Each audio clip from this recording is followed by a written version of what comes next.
ranking the nation's top 2026 running back recruits. Locked On presents The Portal, the daily podcast covering college football recruiting and everything NIL. Part of the Locked On Podcast Network. Your team every day. Welcome back into the Portal Podcast, where you get your daily recruiting, NIL, and transfer portal scoop. I am your host, Brian Smith, longtime college football writer and recruiting analyst. Thank you for making the Portal Podcast your first listen each and every day. Today's show is brought to you by our friends over at FanDuel. Right now, new FanDuel customers can get $200 in bonus bets when you win your first $5 bet. Today's show is 100% about the top 12 running back recruits that I have ranked for the class of 26. Going to talk about the recruitments, going to talk about where they're from, their best attributes, whether it's catching the football, power, speed, size, all of their different attributes. And believe me, we have a lot of different frames and styles of play to discuss. So let's get started with Shawn Alston at number 12. He is from one of the greatest areas in high school football history, and that's the greater Cleveland area, Painesville, Ohio, Harvey High School. The young man's committed to Southern Cal, and he fits what Lincoln Riley wants to do with their running backs because they like to play power football between the tackles. This kid's 6 foot, 5'11", somewhere in that range, 200, 205 pounds. And you would think of him as a traditional Southern Cal running back. John Robinson would approve from the days that they had in the 1970s through Marcus Allen, etc. This is a young man that would have fit in really at any time. He can catch the football too, but Shawn Alston, most importantly, between the tackles, using his vision, his ability to break back against the grain if he sees a hole, whatever it may be, he is able to do it between the tackles, which fits SC very well. He's also able to catch the football. So Southern Cal is going to get a player that is all around, and we know that Lincoln Riley is a really good passing game coordinator. He'll incorporate Alston into that quite frequently as well. Number 11 is Amari Latimer. This young man is somebody that I saw play live last year at Sandy Creek High School just outside of Atlanta. I didn't even know who he was. I was at the game, and I'm like, this kid's the best player on the field, and he is spectacular.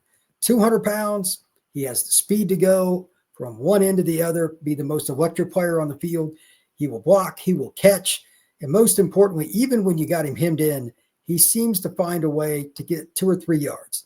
Very consistent running back. He'll lower the boom, but if you give him a sliver, Amari Latimer will strike up the band with a home run. He can fly. So whichever program gets him, he's uncommitted as of the time of this podcast, whether it's Michigan, Wisconsin, or one of the other programs, they're going to get a player that has home run ability, and he's also somebody that could be lined up in the slot if you really wanted him to. Very good athlete overall. That's probably the best way to define Latimer. Really good athlete overall. Liked him a lot. Really good kid off the field too. So whoever gets Amari Latimer is getting a big-time football recruit. Number 10, Jonathan Hatton. This is another guy that between the tackles will pop your pads. He's around 200, 205 pounds. Has a little bit of an upright running style. Reminds me somewhat of Tyrone Wheatley. Those of you that are older like me, in their 50s, will remember him from the University of Michigan, played for the Raiders. He was a guy that was a thumper, and I really think Hatton has a little bit of that in his game too. Kind of like Latimer in the sense that when he hits the hole, he's trying to score. Like he plays 100 mile an hour once he sees that crease. But he's also somebody, if he's got wedged in, he'll just plow his way forward. Very, very strong young man. Have not seen him play live, but I'd really like to. He plays at Steele High School just outside of San Antonio. Playing in Texas, obviously it's a big deal to be the star player at a program like that. They're always really good. Now the question is, what can he do to continue to elevate his game? He is committed to the Texas A&M Aggies. If he is as good in the passing game as what he is in the running game, this next season, he could be in the top 5 of this list. Tremendous football player. I just don't know exactly where he fits in long-term because then again, maybe it doesn't matter. He's so good between the tackles. But some of the other guys might be a little more well-balanced, but I'm not sure there's a better all-around athlete on this group. And it's pretty impressive just how powerful he is at contact. Always following forward. He has that power that you just cannot teach. Number 9, Demarius Yates. Completely different running back than the prior 3 players. 5'9", 180, 185, somewhere in that range. He's going to play for Ole Miss and Lane Kiffin. And oh, what a great fit Demarius Yates will be. He plays at Kemper County High School in DeKalb, Mississippi, and his speed, elusiveness, and just natural hands in the passing game make him a candidate to be a slot receiver. Like, he's legitimately a big-time receiving threat. He could literally make that transition, even at the SEC level. I saw him at Under Armour in New Orleans, tore up everybody there. He was the best running back out of several, but at the same time, between the tackles, he's also got some power. I was surprised for a smaller running back just how much Demarius Yates had. Now the question is, can he add more weight and keep that elusiveness? Because if he does, this is a guy that's going to be one of the most difficult covers in all of college football. And I predict that Demarius Yates will play as a freshman for Ole Miss. And I'm not talking about just as kick returner or being a gunner on the punt team, something like that. Actual valuable reps against SEC teams, not just mop-up duty against one of the directional schools. I'm talking about a guy that can come in and play. Again, Demarius Yates, fantastic fit for Lane Kiffin's offense and the Ole Miss Rebels. Number 8, Jay Lamar, Colquitt County High School, 5'11", 200 pounds, speed, vision, hands, plays at a tradition-rich program. Colquitt County is one of my favorite high school football programs, not only in Georgia or the South, but in the country. That place gets packed, and they've got a reason to go to see Jay Lamar. He is one of the most talented runners in the country, if not the best, after contact. His ability to take a hit, stay on his feet, despite being dragged down by multiple guys, is very noteworthy. He has the ability to score from distance if he gets that crease like some of these other young men, but it's the plays where you got to grind it out to get 4 yards that he gets 5 and 6. He always seems to end up with more than you thought he was going to get. Love that effort. Not all star players play with that passion, down to down. Jay Lamar's film shows it, and I've seen him live at Under Armour Atlanta. He can catch the football. That was my biggest question. He looked just fine catching the football, and he has the ability, I think, long-term, you could probably put him in the slot wherever he ends up.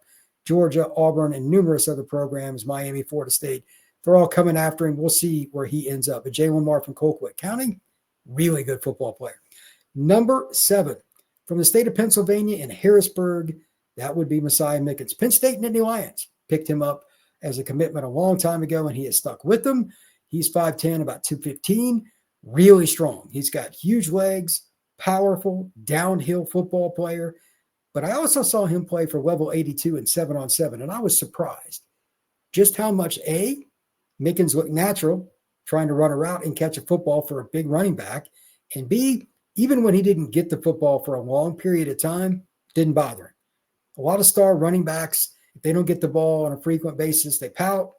Not this kid. He was very level-headed, really nice guy off the field too. I think he will fit in very, very well in Happy Valley. Number 6, Jonas Walton, running back, 5'9", about 212. He plays at Central High School in Carrollton, Georgia, just a little bit west of Atlanta. Powerful player. He's got legs very similar to Mickens. The difference with him and a lot of other guys at 5'9", 212 is he's got speed. 4 to 4.5 speed is probably where he's going to end up by the time he's done at Notre Dame. He's committed to the Irish, but already as a track guy, he's run 10.64 in the 100 meters. That's impressive for somebody that's well over 200 pounds. I had a chance to see him recently at a practice. That's not a guy that I expected to catch the football that fluidly, run routes like he did. And as a bonus, you don't see this very often, he was all about the blocking when they asked him to do it on screens in any kind of play they ran. Most guys his size and with his traits, they take those reps at best 50, 60%. Jonas Walton was really impressive because he didn't care what they were doing, whether he was taking coaching, waiting for his turn in line to run or catch the football, or blocking. He was the same guy. Having that type of consistency is probably one of the reasons that you're looking at a player headed to Notre Dame, and he had offers from Florida, Stanford, Georgia, all kinds of programs around the country. But he ends up with the Fighting Irish because he's one of the better all-around running backs in the nation. When we come back, we're going to have our top 5 running backs for the class of 2026 here on the Portal Podcast. The NBA playoffs are in full swing, and every night delivers highlight-worthy performances, major momentum shifts, and can't-miss moments. Whether it's a game-winning shot, or a breakout player, there's never been a better time to get in on the action. FanDuel makes it easy to stay in on the game before tip-off and live with player props, performance trends, and same-game parlays. Fans have more ways than ever to play smart and win big. Recently, the NFL schedule came out. You could do futures on that. You could be talking about the NBA playoffs with the great finals getting ready to start. Had some really crazy stuff going on. The Pacers kind of blew up. That's from my home state, so I've been very interested in that. Who's going to be the live guy in each game, like the one that really steps up? Are you going to go over under on a point total for a player? Maybe do some kind of same game parlay with the player and the over under. There's a lot of different ways to make it work with FanDuel. So if you're new to FanDuel, it's the perfect time to sign up. Head over to FanDuel.com and place your first $5 bet. If it wins, you get $200 in bonus bets. Make every moment more with FanDuel, official sports betting partner of the NBA. This next guy is the most sudden player on the entire list, and that's saying something. I mean, really saying something. Tratarian Ball, his ability to be running what seems to be full speed and then just put on the brakes and watch somebody blow by him is absolutely awesome.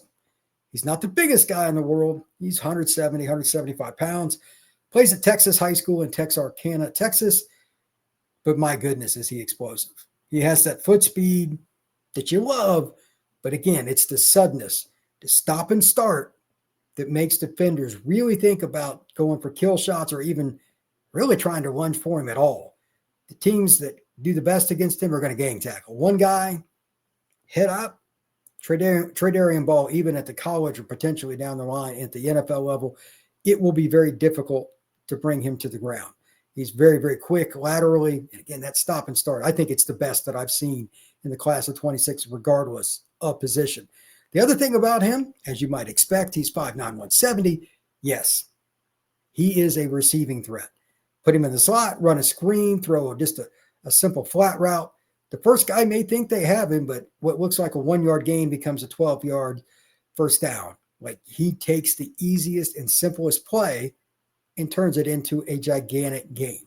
If you make a mistake, whether it's a draw play, a screen, or whatever it is, somebody's out of position, he'll make you pay as much, if not more, than any other player on this list. The only thing about him that I'm concerned about, like anybody else, is 170 pounds. But he's going to gain weight. And the future Oregon Duck, yes, he's committed to Oregon, is probably going to weigh 185, 190 before he leaves Eugene. This is a guy that, again, like many others on this list, has a chance to play early. I'm just curious to see, how does Dan Lanning and his group do it? Are they going to go and try to find a way to make him more of a receiver early on? Are they going to use him on special teams? Or are they just going to use him as a receiving threat on third downs? Or will he actually get a lot of carries early on? It's hard to say, but Tratarian is not just good, like he is electric, and I'm looking forward to seeing him in an Oregon uniform. Number 4, Brian Bonner, Valencia, California, just outside of Los Angeles, 6'1", 185 pounds. He's similar to Tratarian, but he's a little bit bigger with that size at 6'1", 185. Really good between the tackles, although he is a burner. Make no mistake, much like Ball, this is a young man that can fly. Looks like Washington might have the edge in his recruitment, but he's got a lot of other schools, UCLA, Nebraska, Penn State, several other schools coming after him. We'll see where he ends up. But this is speed personified. Even between the tackles, the smallest bit of space, and he'll make a jump cut. Then once he hits that foot in the ground, it's just immediate. He's very, very much a guy that is, it's almost comical to watch his film. I wish I could have seen him play live, but he plays in LA. I don't live out that way. But watching his film is hilarious. Like, guys are shocked. They think they have the ankle. The angle is not good enough. You need to be way ahead of it, because the burst, that first 5 yards when he puts his foot in the ground, is tremendous. And he's got a little bit of pop to him as well. Once he gains a little bit more weight, I could see Brian Bonner ended up being possibly the best one out of this list. 180, 185 right now. But if he gets up over 200 pounds and can keep his speed, this is an electric football player that could be one of the best players in all of college football. Number 3, Savion Hyder. This is the one guy, if I wanted a player on this list for one game and I needed a home run threat because we were playing a team we're probably not going to go 10, 12, 14 plays down the field, I would take Hyder. He has tremendous vision, and his first step explosiveness, much like Bonner, is tremendous. And he's even bigger. He's right around 200 pounds, and he has suddenness that is really hard to teach. You could find a way to say that he's the best running back if you want. The only thing I have against him is he hasn't played quite as good a comp as a couple of the other kids I'm going to talk about here in a second. But explosiveness and size combo, it's probably the best in the country. Savion Hyder is from Louisa County in Mineral, Virginia, and he's got an offer from pretty much every school in the country, but he's not committed yet. Georgia, Ohio State, Michigan, Tennessee, several other schools are still involved. We'll see where he ends up, but he's going to command high dollar in the NIL market because maybe the highest upside, debatable. Some people even have him as the number one running back in the country, but he is tremendous, no doubt about it. Number 2, Javion Osborne, running back out of Forney, Texas, just east of Dallas. He is committed to the Notre Dame Fighting Irish, and like his counterpart, some of these players, or his running mate, I should say, Jonas Walton from this list, he's got enough size to add pop, but he's got some speed, and above all else, it's him in the passing game. All around in the passing game, blocking and catching, he might be the best. When I was talking with him recently on messaging on X, he was telling me how he liked to block and he took it very serious. I've never had a running back bring that up to me before in my life. Running backs usually hate blocking. He takes it serious as part of his craft. If you want to make it onto the field, look at it like that. That's a mature approach, and he's a good young man. I think he will do well no matter what he does in life, football or otherwise. But again, he's the one that brought it up to me, so that's why I signify it that way. Speed, has the ability to score from anywhere on the field, and he's got a lot of power. Javion Osborne's lower legs are really strong, and he finds the hole really, really quick. He's got great vision. He's one of the best in this class with the vision, and above all else, it's just like he's a 3-down running back with the ability to score in so many ways. It's kind of hard not to love him. And finally, my number 1 running back for the class of 2026, this is the all-around player who's played DB, he's played linebacker, he's played running back. Some people like him at different spots. Some people want to rank him at different spots. That's cool. For me, I got him at number 1 at running back, and that is Derrek Cooper. He plays at Chaminade Madonna in South Florida. He is a running back that has the speed and power combination that you're looking for at 6'1", 205, and he always takes the reps. 7-on-7, going out there and competing at Under Armour, going through all the drills, doesn't care, just wants the reps. Catching the football is very natural to him. He's a thumper if you put him at linebacker. He's a thumper if you put him at strong safety. He's dominant in anything that he's done. Him and Hyder and Osborne were all at the Under Armour event this past January, and he's one of those guys that just watching him in drills, the way he took it in stride, very business-like approach. The Chaminade Madonna product is the kind of guy you want on your team.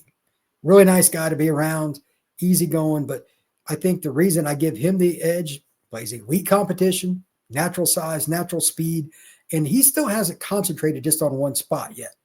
Once he plays just running back, doesn't worry about anything else, as he's kind of started to do, this could be a guy that just has an insane amount of upside.